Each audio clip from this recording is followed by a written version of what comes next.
In this video, we're going to talk about gender and leadership. We'll discuss the importance of gender diversity and its impact on the leadership role. We'll look at the theories underpinning the practice and we'll provide some examples of the advantages and disadvantages of being a male leader and a female leader. So why is gender important to leadership? Why should you care about the ratio of women to men in leadership positions? Well, think about this. People who lead make decisions that affect you, your family, your community, and your country. So it's important that they are representative of you. According to United Nations data for 2017, there are roughly as many females in the world as there are males. So the leadership split should represent this. Research has shown that gender diverse organizations can achieve greater levels of success. For example, the 2017 McKinsey report, Delivering Through Diversity, identifies a clear link with improved financial performance in companies where there are 20% or more women in senior positions. Why is this?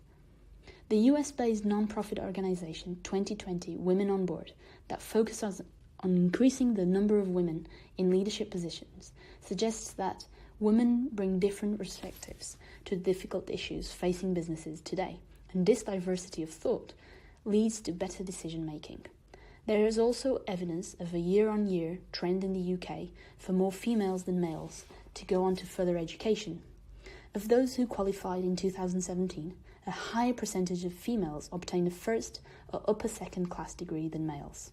So in order for our organisations to develop and sustain growth, they need to take advantage of the skills that women bring to the table and tap into this talent.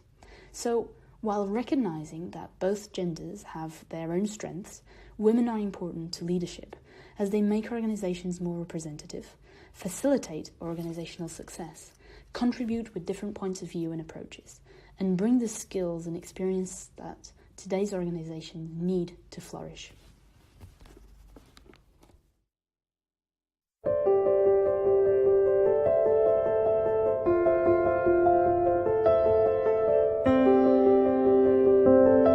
I came to this industry, and I wasn't really from this industry, and it was striking to me that the entire industry was being run by white males.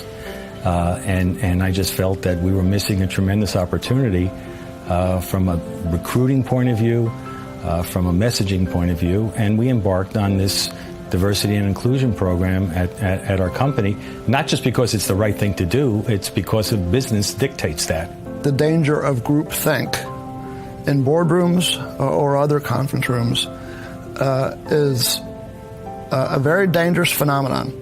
I believe gender balance is really important to foster diversity of thought. And when issues are brought up at a board table or at a leadership table, having the diverse perspectives come together and go at an idea in different ways often produces a better outcome than if the idea is just looked at from one lens. Women are half the population and 50% of the workforce in most advanced economies. However, they have still not achieved parity with men in companies' chair roles.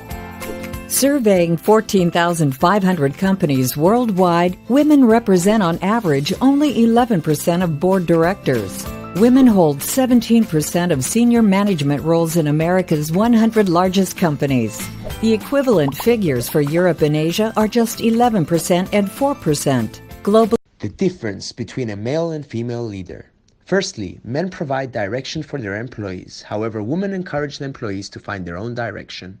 Male leaders break down their style into three theories: the transactional theory, the trait-based theory, and the situational theory.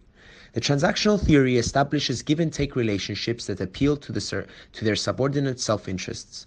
Such leaders are in the conventional manner of clarifying their subordinates' responsibilities, rewarding them for meeting the objectives, and correcting them for failing to meet the objectives. The trait-based theory, however, are the habitual patterns of behavior, thought, and emotion in each different situation. You want to know more? Check out the Great Man Theory or the Haka Dance. Finally, male leaders use the situational leadership theory for choosing the right leadership style for the right people. However, this depends on the competence and maturity levels of their followers. This is a time in history where leaders are less boss-alike and more like partners. Leadership competencies associated with women are that they are task-focused, as in they are very particular about finishing the tasks assigned with utmost quality. They tend to prefer leading and creating flat organizational structures that allow for a more collegial atmosphere. This style is necessary for creating a new product or service that requires tight integration amongst team members. They promote cooperation and collaboration within the team and amongst the teams. Women also indirectly communicate their expectations of a given task and allow more latitude in accomplishing a goal, thereby allowing a team member to use his or her knowledge and experience to complete a given task. A number of studies have noted that women have a transformational style of leadership. Transformational leaders establish themselves as role models by gaining followers' trust and confidence. Such leaders mentor and empower followers, encourage them to develop their full potential, and contribute more effectively to their organizations. The percentage of women in the talent pipeline has steadily increased over the last 3 decades. The Global Leadership Forecast concluded that the gender diversity in your leadership pool means the greater diversity of thought, which in turn leads to the improved problem solving and the greater business benefit. While studies have shown the women have more difficult time finding mentors than the men, and one of the most significant barriers to the leadership is the capital financing barrier. When starting a business, entrepreneurs need to line up capital budget to get the business off the ground.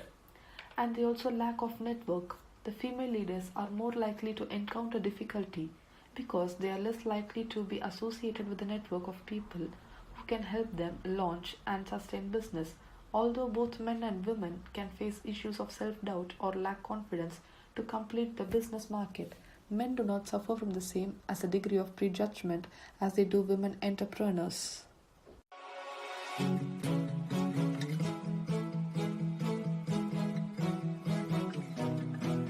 Optos was formed in 1990. It took us 10 years to get our first product through into manufacturing. Hi, Sarah. Hi. So let's start right away with the first question.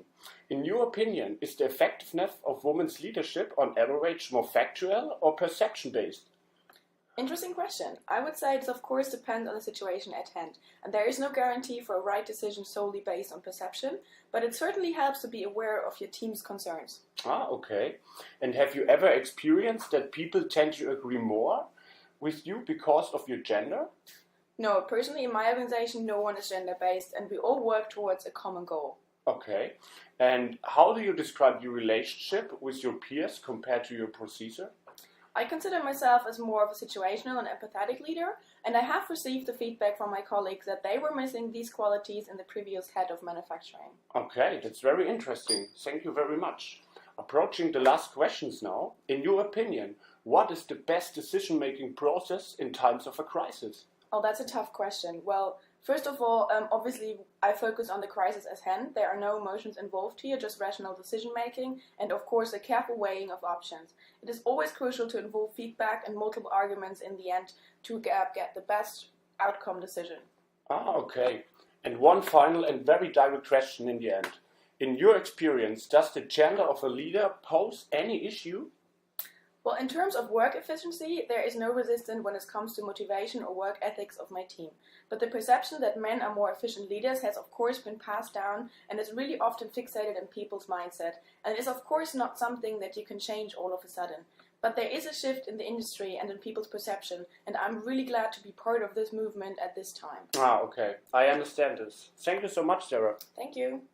In order to speed up the changes for gender parity announced by these biases, it is necessary for leaders to get actively involved and for their companies to reflect the reality of the population, facilitate flexibility, and offer all of these information to the society with transparency. Filling the gender gap entails challenges that governments and society have to accept. Inasmuch as only if women can develop all their potential, a real economic and social progress will be produced in the 21st century. Renouncing the determination when needed, encouraging the participation and the collaboration will undoubtedly improve the results.